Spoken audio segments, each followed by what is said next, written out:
One world government आज का topic है। वन वर्ल्ड गवर्नमेंट, जिसको दूसरी भाषा में वन वर्ल्ड किंगडम भी बोल सकते हैं। और ये वाली भविष्यवाणी कहाँ पाई जाती है? हमने लास्ट वीडियो में दानियल के 7वें अध्याय में देखा था 4 पशुओं के बारे में। आज हम उसमें ही थोड़ा आगे देखने वाले हैं। उसमें जाने से पहले ये कुछ शब्दों को आपने सुना होगा: globalisation, new world order, one world government, One World Trade Center, World Bank, World Health organisation.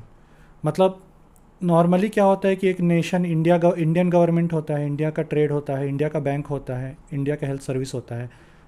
तो हर देश का अपना अपना होता है। लेकिन यहाँ पे हम कुछ सालों से ये सुन रहे हैं कि पूरे विश्व का एक ट्रेड सेंटर है, पूरे विश्व का एक सरकार होना चाहिए, पूरे विश्व के लिए एक बैंक है, पूरे विश्व के लिए एक हेल्थ ऑर्गेनाइजेशन है। तो ये मतलब नेशंस के ऊपर भी कोई संस्था है जो बैठी हुई है। इस टाइप के टर्म्स हम सुनते हैं। तो ये कहाँ से आया, कब से आया, और क्या बाइबल इसके बारे में बोली थी? तो आज हम उसी चीज़ को देखने वाले हैं कि बाइबल ने इस डेवलपमेंट को, ये बातें जो होनी थी उसको ऑलरेडी प्रेडिक्ट किया था। और कैसे प्रेडिक्ट किया था वो वाली भविष्यवाणी में हम लोग आज जाएंगे। और वो भविष्यवाणी पाई जाती है प्रकाशित वाक्य की पुस्तक, उसका 13 अध्याय में।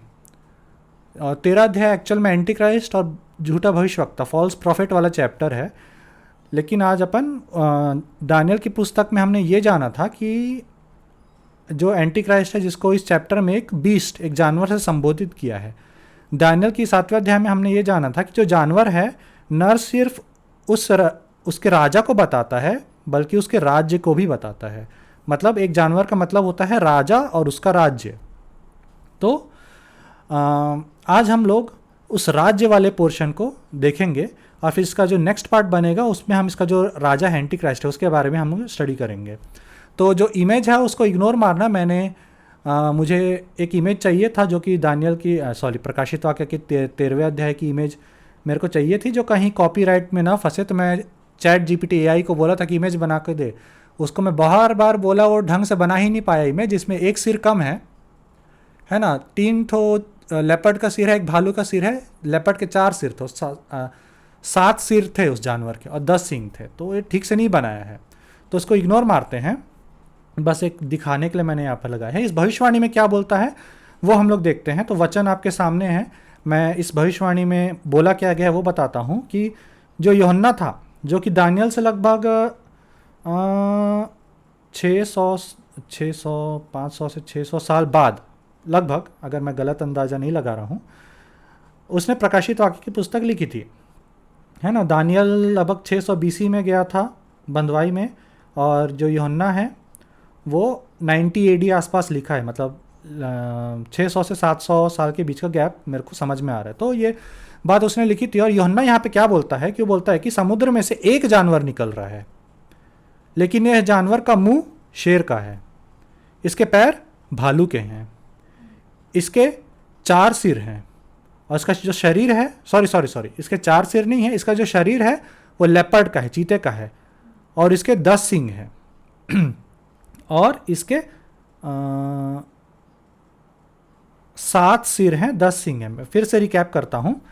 एक जानवर निकल रहा है जिसका शेर का मुंह है, उसका शरीर लेपर्ड का है, उसके पैर भालू के हैं, और उसके 7 सिर और 10 सींग हैं। अगर आप दानियल की पुस्तक वाली भविष्यवाणी को याद करेंगे तो उसमें हमने देखा था कि 4 जानवर थे: लायन, बेयर, भालू, 4 सिर वाला लेपर्ड, और एक चौथा बीस्ट जिसके 10 सींग थे। उस भविष्यवाणी को इससे कंपेयर करोगे तो आपको ये समझ में आएगा कि वो चारों जानवर जो दानियल की पुस्तक 7 अध्याय में थे, वो लोग एक जानवर में बदल गए हैं, एक हो गए हैं। अब यहाँ पे जो ट्रेडिशनल भविष्यवाणी जो मैंने बताया था कि ट्रेडिशनली इन दानियल की पुस्तक के जानवरों को क्या सिखाया जाता था कि वो बेबीलोन है, पर्शिया है, ग्रीस है, रोमन एम्पायर है। लेकिन इस भविष्यवाणी को देखेंगे तो ये 4 एंशिएंट एम्पायर्स हो ही नहीं सकते, क्योंकि बेबीलोन, पर्शिया, ग्रीस, रोम कभी भी इतिहास में एक साथ नहीं हुए हैं शासन करने के लिए। उन्होंने एक दूसरे को हरा के खुद का राज्य स्थापित किया। कभी वो एक साथ शासन नहीं किए थे। बेबीलोन को पर्शिया हराया था, पर्शिया को ग्रीस हराया था, ग्रीस को रोम हराया था, है ना। तो लोगों ने रिप्लेस किया था, एक साम्राज्य को हटा के दूसरा साम्राज्य। यहाँ भविष्यवाणी में क्या बोलता है कि ये 4 जानवर हैं, ये चारों मिलके एक बड़ा जानवर बन गए हैं, मतलब ये लोग चारों मिलके कुछ शासन में योगदान देंगे, इस टाइप का है। तो ये एंशिएंट एम्पायर्स ने नहीं किया है। ठीक है, तो अब हम इसको समझते हैं कि बाय एक्चुअल में ये जानवर क्या है। ये एक विश्व सरकार के बारे में भविष्यवाणी हो रही है, और आगे अपन वचन में पढ़ेंगे कि पूरी दुनिया इस पशु के पीछे चलेगी, पूरी इस दुनिया इस राज्य के पीछे चलेगी। तो एक विश्व राज्य या विश्व सरकार बोल सकते हैं। तो ये विश्व सरकार का हिस्ट्री क्या है, मैं थोड़ा सा यहाँ पे बताना चाहूँगा कि ये कॉन्सेप्ट आया कहाँ से, कि भारत देश के ऊपर भी एक सरकार बैठे, अमेरिका के ऊपर भी एक सरकार बैठे, रशिया के ऊपर भी एक सरकार बैठे। ये वाला कॉन्सेप्ट आया कहाँ से? तो ये कॉन्सेप्ट आता है वर्ल्ड वॉर के टाइम से। जब वर्ल्ड वॉर 1 हुआ उस समय कोई यूनाइटेड नेशन, कोई लीग ऑफ नेशंस नहीं था। सब देश अपने अपने हिसाब से अपने राज्य पे शासन कर रहे थे और उनमें आपस में युद्ध हुआ। वर्ल्ड वॉर 1 में कितने लोग मरे? कितने बोलते हैं, 8 मिलियन, कुछ लाखों में था, मेरे को एग्जैक्ट नंबर याद नहीं आ रहा है। लाखों लोग मरे वर्ल्ड वॉर 1 में। उसको सबसे बड़ा युद्ध माना जाता था उस समय का, 1914 से 1918 तक। उसके बाद देशों ने डिसाइड किया कि ऐसा युद्ध दोबारा नहीं होना चाहिए, तो उन्होंने एक संस्था बनाया जिसको लीग ऑफ नेशंस बोला गया। और उस संस्था का काम ये था कि वो शांति, देशों के बीच में शांति को लाए और ये सब युद्ध को रोके। लेकिन क्योंकि उस समय देश अपने अपने हिसाब से ही शासन कर रहे थे, तो लीग ऑफ नेशंस जो था ज़्यादा सक्सेसफुल नहीं रहा। और उसका परिणाम क्या हुआ? जब हिटलर आया जर्मनी का शासन करने, उसने वर्ल्ड वॉर 2 कराया। और इस बार वर्ल्ड वॉर 1 में लगभग 8 मिलियन मतलब 80 लाख लोग मरे थे, अनुमान है लगभग। लेकिन अब आता है वर्ल्ड वॉर 2, इसमें 50 से 60 मिलियन मतलब 5 से 6 करोड़ लोग मारे गए। तो लीग ऑफ नेशंस जिस काम के लिए स्थापित किया गया था वो काम नहीं कर पाया। ठीक है, फिर वर्ल्ड वॉर 2 के बाद यूनाइटेड नेशंस जो भी मौजूद है उसकी स्थापना हुई 1945 में, है ना।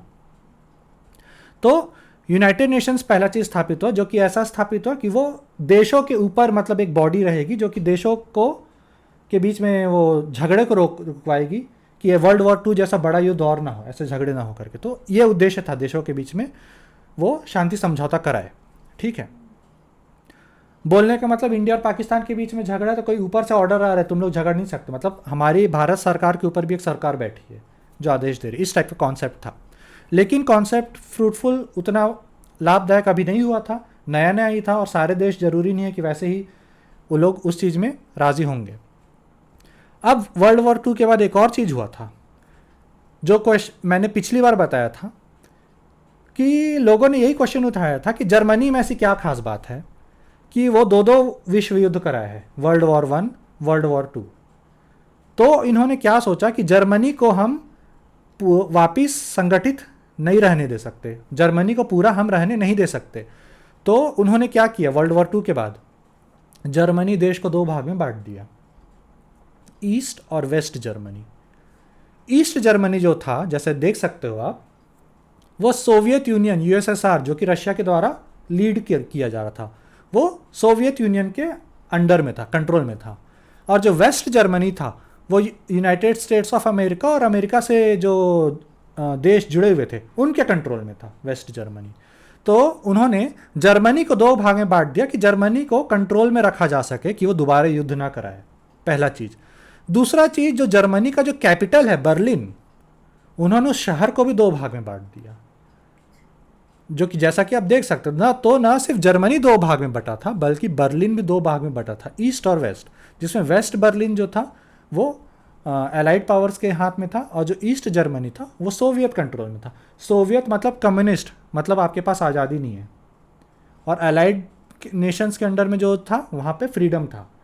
तो जो ईस्ट जर्मनी के लोग थे, ईस्ट बर्लिन के लोग थे, वो लोग वेस्ट की लाइफस्टाइल को देखते, वहाँ आज़ादी है, वहाँ कोई रोक टोक नहीं है, लोग अच्छे से जी रहे हैं, तो लोग ईस्ट से वेस्ट में भागना शुरू कर दिए थे कि हमको भी वैसा आज़ादी का जीवन चाहिए। तो उस चीज़ को रोकने के लिए सोवियत यूनियन ने क्या किया, उसने बर्लिन में पूरे शहर में के बीच बर्लिन वॉल को खड़ा कर दिया था। ठीक है, और बर्लिन वॉल विभाजन का चिन्ह बन गया था कि ईस्ट और वेस्ट विभाजित हैं। इसको लोहे का पर्दा, आयरन कर्टन बोला जाता था, है ना। न सिर्फ बर्लिन जर्मनी के विभाजन का चिन्ह था, जो बर्लिन वॉल था, ठीक है, वो दुनिया के भी विभाजन का चिन्ह था, क्योंकि उस समय शीत युद्ध, कोल्ड वॉर शुरू हुआ था, जिसमें ईस्ट की जो पावर थी यूएसएसआर, है ना, रशिया जिसको लीड कर रहा था, और वेस्ट की पावर थी यूएसए, इन लोग के बीच में आपस में कंपटीशन स्टार्ट हो गया था कि चांद पे पहले कौन पहुंचेगा। अब क्योंकि अमेरिका ने न्यूक्लियर बम गिरा दिया था वर्ल्ड वॉर 2 में, तो न्यूक्लियर बम कौन ज़्यादा बना सकता है, कभी भी युद्ध हो सकता था, ऐसे चांसेस बन रहे थे, लेकिन युद्ध हो नहीं रहा था, इसलिए इसको कोल्ड वॉर बोलते हैं कि युद्ध के मौके बन रहे हैं लेकिन युद्ध हो नहीं रहा है। लेकिन दहशत में लोग जी रहे थे कि कभी भी ये दोनों ईस्ट और वेस्ट की पावर्स आपस में टकरा सकती हैं और फिर न्यूक्लियर वॉर छिड़ जाएगा। तो जो बर्लिन वॉल थी वो ना सिर्फ जर्मनी के विभाजन का चिन्ह था, बल्कि पूरी दुनिया के विभाजन का चिन्ह था। मतलब कि जो विश्व सरकार का कॉन्सेप्ट, जो यूनाइटेड नेशन का कॉन्सेप्ट जो आया था वर्ल्ड वॉर 2 के बाद, वो अभी भी वो कमज़ोर था, लाचार था, क्योंकि जो दो बड़े देश थे जो कि वर्ल्ड के सुपर पावर थे दो, वो आपस में झगड़ रहे थे। तो वैसे में तुम कैसे एक संस्था को ला सकते हो जो उन पर भी कंट्रोल रखे, जब उन लोग ही आपस में झगड़ रहे हैं, तो है ना। तो उस समय जो इंटरेस्टिंग चीज़ हुई थी जर्मनी के साथ, जब बर्लिन वॉल बनाया गया था, तो वहाँ पे लिखा गया था कि जर्मनी को एक बहुत बड़ा घाव दिया गया है, ऐसा घाव जो भर ही नहीं सकता। जब ये आर्टिकल टाइम मैगजीन में आया था 1962 में, आप डेट देख सकते हैं, और ये वाला एडिशन कौन सा है, राइट साइड वाला, आई थिंक इसमें डेट नहीं दिख रहा, सितंबर 21 बस मेरे को दिख रहा है, लेकिन टाइम मैगजीन में और भी जगह पे आया था, मेरे को 2 ही आर्टिकल्स मिले, आज मैं खोजा इसको। बर्लिन वॉल को बोला गया था एन अनहील्ड वुंड, एक घाव जो भर ही नहीं सकता, एक डेडली वुंड यूरोप में दिया गया करके ऐसे आर्टिकल्स आते थे। क्यों ये चीज़ इंटरेस्टिंग है, क्यों ये चीज़ बहुत बड़ी घटना थी। ये जो वर्ड यूज़ किया है वुंड, बाइबल इसी शब्द को यूज़ करती है प्रकाशित वाक्य के 13वें अध्याय के 3 पद में, कि उसका जो एक सिर था, and I saw one of his heads, उस 7 सिर 10 सिंग वाले जानवर का जो एक सिर था उसे घाव दिया गया था, as it was wounded to death, उसको ऐसा घाव दिया गया था कि वह मर जाए। जर्मनी को क्यों बांटा गया था, क्योंकि जर्मनी ने विश्व युद्ध कराए थे 2-2 ठो, और लोग जर्मनी दोबारा ताकत के रूप में शासन में ना आए, इसलिए उसको विभाजित करके 2 भाग में कर दिया गया था। और जो बर्लिन वॉल थी उस बात का चिन्ह था कि ये 2 भाग में दुनिया बटी हुई है, ठीक है। और वो घाव इसलिए दिया गया था कि जर्मनी दोबारा से वापस सुपर पावर के रूप में सामने ना आए। लेकिन बाइबल आगे क्या बोलता है, वो and his deadly wound was healed, उसका जो प्राण घातक घाव था वो भरा। और आगे क्या बोलता है, and all the world wondered after the beast, और पूरी दुनिया उस पशु के पीछे चलने लगी। बोलने का मतलब जब वो घाव भरा तब पूरी दुनिया उस पशु के पीछे चलने लगी, उस मेंटालिटी के, वर्ल्ड गवर्नमेंट वाला। और एग्जैक्टली ऐसा ही हुआ। मैं तो इस बात की गवाही नहीं दे सकता, लेकिन जो पास्टर अरविंद बैक्स्टर थे वो बर्लिन वॉल के गिरने के 20 साल पहले से इस बात का प्रचार कर रहे थे कि बर्लिन वॉल गिरने वाली है। मतलब उस समय कोई सोच नहीं सकता था कि अमेरिका सोवियत यूनियन रशिया के बीच में समझौता होगा, वो लोग उस दीवार को गिराएंगे जो कि विभाजन का चिन्ह था। लेकिन बाइबल ने कहा था कि वह घाव भरेगा, और वही हुआ। नवंबर 9, 1989 में बर्लिन वॉल को तोड़ा गया और दोनों जर्मनी वापस रीयूनाइट हुए। और 1989 से हम लोग ये सब जो वर्ड्स हैं, globalisation, new world order, World Bank, World Trade Organization, World Health Organization, ये सब चीज़ों को बढ़ावा मिलने लगा, क्योंकि अब वो विभाजन का चिन्ह जो था, वो जो दुश्मनी थी ईस्ट और वेस्ट की, वो ख़त्म हो गई थी। इसलिए वो दीवार को भी तोड़ा गया। और वो वाला आर्टिकल तो नहीं मिला, लेकिन ऐसे आर्टिकल्स छपे थे, मैं अपनी मेमोरी से बता रहा हूँ, जिसमें लिखा था कि Berlin healing the biggest wound in European history, Berlin Europe के इतिहास में सबसे बड़ा घाव जो ठीक हुआ। इस टाइप के आर्टिकल्स न्यूज़ में छपे थे। वो आर्टिकल मेरे को मिला नहीं क्योंकि वो हट गया है इंटरनेट से, तो मैंने उस चीज़ को देखा था। तो इस टाइप के आर्टिकल्स छपे थे, क्योंकि बर्लिन वॉल का गिरना ही ये जो थिंकिंग है कि अब हमें, हमारे पास एक विश्व सरकार होनी चाहिए, हमें अब इंटरनेशनल तरीके से सोचना चाहिए। हमारे पास अब मल्टीनेशनल कंपनीज है, माइक्रोसॉफ्ट अमेरिका में भी बिजनेस करता है, चाइना में भी करता है, इंडिया में भी करता है, यूरोप में भी करता है है ना। तो कंपनीज इंटरनेशनल है, काफ़ी हो गया, इंटरनेशनली चीज़ें हो गई। पहले सब नेशनल लेवल तक ही सीमित रहता था और ट्रेड होते थे, लेकिन अब इंटरनेशनल ट्रेड एग्रीमेंट्स होते हैं, तमाम चीज़ें। तो ग्लोबलाइजेशन और ये सब चीज़ें बर्लिन वॉल के गिरने के बाद ही शुरू हुआ। और बाइबल ने जैसे बोला था कि वो घाव भरेगा, और वो घाव भरने पर पूरी दुनिया उस पशु के पीछे चलेगी। वो पशु क्या है? एक वर्ल्ड गवर्नमेंट सिस्टम है जिसमें जो पावरफुल नेशंस है दुनिया के, वो लोग एक होकर एक बड़ा जानवर बन जाएंगे, ठीक है। और जर्मनी की एक और ख़ास बात बताऊं, लास्ट दानियल की पुस्तक की जब स्टडी किए थे 7वें अध्याय के, मैं बताया था कि जर्मनी के 4 एम्पायर थे। नाजी जर्मनी हिटलर वाला तीसरा एम्पायर था। हिटलर के बाद ही जर्मनी को घाव दिया गया था।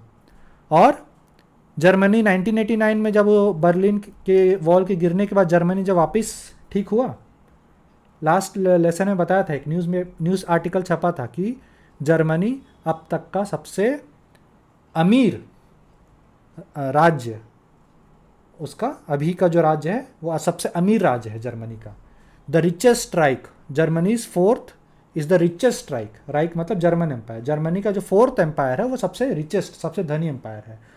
तो लोगों ने बोला भाई 1989 में जर्मनी स्थापित हुआ, 1945 से तुम्हारे पास इंग्लैंड है, फ्रांस है, स्पेन है, पोर्चुगल है, इतने डेवलप कंट्रीज़ हैं।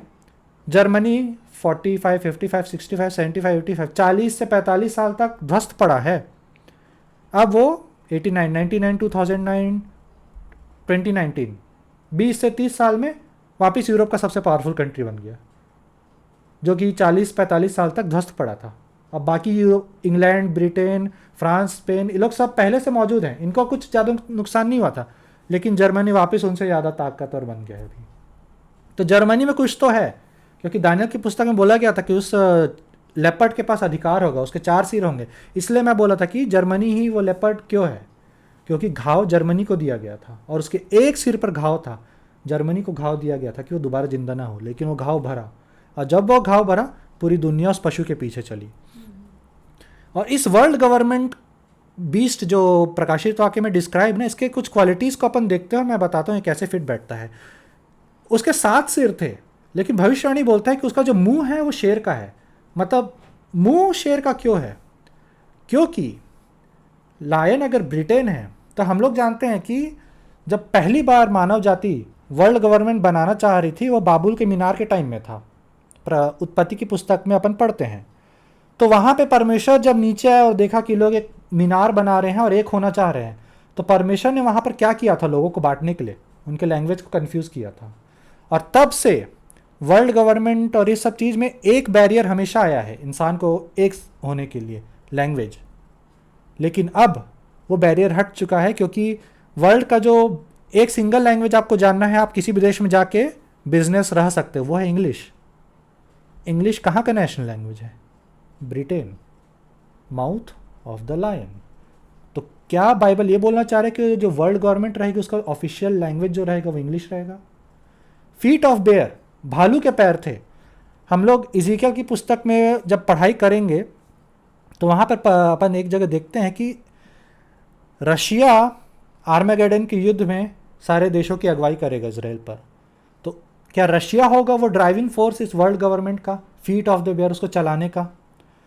हीलिंग ऑफ द वुंड, घाव का भरना हमने देखा जर्मनी के साथ वैसा घटा, और जब वह घाव भरा पूरी दुनिया उस world government, globalisation, new world order है ना, वर्ल्ड बैंक, वर्ल्ड, इस मेंटालिटी में आ गई कि अब हमको इंटरनेशनली सोचना चाहिए, है ना, अपने देश के ऊपर इंटरनेशनल लेवल पे अपन को सोचना चाहिए।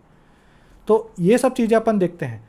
फाइनल चीज़ बाइबल बोलता है प्रकाशित वाक्य 13 में कि उसको अधिकार देने वाला ड्रैगन था। मतलब उस वर्ल्ड गवर्नमेंट के पीछे का जो मास्टरमाइंड है वो ड्रैगन है। तो ये ड्रैगन कौन है? हम लोग वचन में देखते हैं बाइबल क्या बोलता है ड्रैगन कौन है। ड्रैगन कौन है ये अच्छा मैं इसमें लिखा नहीं हूँ पद, ये प्रकाशित वाक्य की पुस्तक 12वां अध्याय, एक अध्याय पहले, 13 से एक अध्याय पहले, 12वें अध्याय के आई थिंक 9वां पद है ये, उसमें पाया जाता है। The great dragon was cast out, that old serpent called the devil and Satan. वो जो ड्रैगन है वो वही पुराना सांप है जिसको हिंदी में इब्लिस या शैतान कहा जाता है। इस वर्ल्ड गवर्नमेंट मेंटालिटी या इसको प्रोत्साहन देने वाला जो दिमाग है ना, वो परमेश्वर का नहीं है, शैतान का है। क्योंकि परमेश्वर अपना राज्य स्थापित करेंगे धरती पे, वो भविष्यवाणी है। वो आएंगे, सारे मनुष्य के राज्य को हटाएंगे और परमेश्वर का राज्य धरती पे स्थापित होगा। शैतान परमेश्वर का कॉपी करना चाहता है, वो चाहता है कि वो परमेश्वर जैसा बने। तो परमेश्वर के आने से पहले वह एंटी क्राइस्ट के द्वारा धरती पे अपना राज्य स्थापित करने की कोशिश करेगा। ये वही चीज़ वो करने की कोशिश है। यीशु मसीह ने बोला था, चौड़ा है रास्ता जो विनाश की ओर जाता है। और बाइबल बोलता भी है कि बहुत से लोग उस पशु के पीछे चलेंगे जिसका नाम मेमने की पुस्तक में नहीं लिखा। अपन नेक्स्ट लेसन में उसको देखेंगे। तो अगर मैं इसको कंक्लूड करना चाहूँ तो सिंपल सी बात यही बोलना चाहूँगा कि वर्ल्ड गवर्नमेंट की भविष्यवाणी बाइबल में ऑलरेडी हो चुकी थी। और ये जो डेवलपमेंट है, मैंने वही समझाया कि कैसे कॉन्सेप्ट आया और कैसे बातें पूरी हुई। ये एंशंट एम्पायर्स नहीं हो सकते क्योंकि वो लोग कभी भी साथ में शासन नहीं किए हैं। लेकिन अगर अपन मॉडर्न एक्सप्लेनेशन लें तो हमारे पास वैसे नेशंस भी हैं जो लायन, बेयर, लेपर्ड इस टाइप के सिंबल्स के यूज़ करते हैं, और वो लोग एक साथ होकर एक संस्था के सदस्य भी हैं जिसको हम लोग यूनाइटेड नेशंस के रूप में जानते हैं, जो कि अभी के लिए एक वर्ल्ड गवर्नमेंट के रूप में देखा जाता है संस्था, जो कि देशों के ऊपर बैठता है और डिसाइड करता है कि ऐसा ऐसा होना चाहिए करके। दूसरी चीज़, वर्ल्ड गवर्नमेंट का कॉन्सेप्ट परमेश्वर की ओर से नहीं है, शैतान की ओर से है। तो पूरी दुनिया इस कॉन्सेप्ट के पीछे जा रहे हैं, लेकिन मेक श्योर कि जो यीशु मसीह पर विश्वास करते हैं इस कॉन्सेप्ट पर विश्वास न करें। विश्व की शांति मनुष्य के द्वारा नहीं आ सकती। यीशु मसीह का शासन आएगा तभी दुनिया में शांति आ सकती है। मनुष्य को शासन करने नहीं आता है, उसके हाथ पे छोड़ो तो नहीं आता है। और ये जो विश्व सरकार का कॉन्सेप्ट है, इसका अल्टीमेट जो लीडर होगा वो एंटी क्राइस्ट होगा। जीसस क्राइस्ट नहीं होने वाले हैं, वो एंटी क्राइस्ट रहेगा। ठीक है, तो इस टॉपिक का यहीं ख़त्म करते हैं। और इसका जो नेक्स्ट टॉपिक रहेगा जिसमें हम स्टडी करेंगे इसका जो एक्चुअल रूलर है एंटी क्राइस्ट, उसके बारे में, और उसका जो पार्टनर रहेगा फॉल्स प्रॉफिट, उसके बारे में। तो उम्मीद है इन वचनों के द्वारा आप सबको आशीष मिला होगा।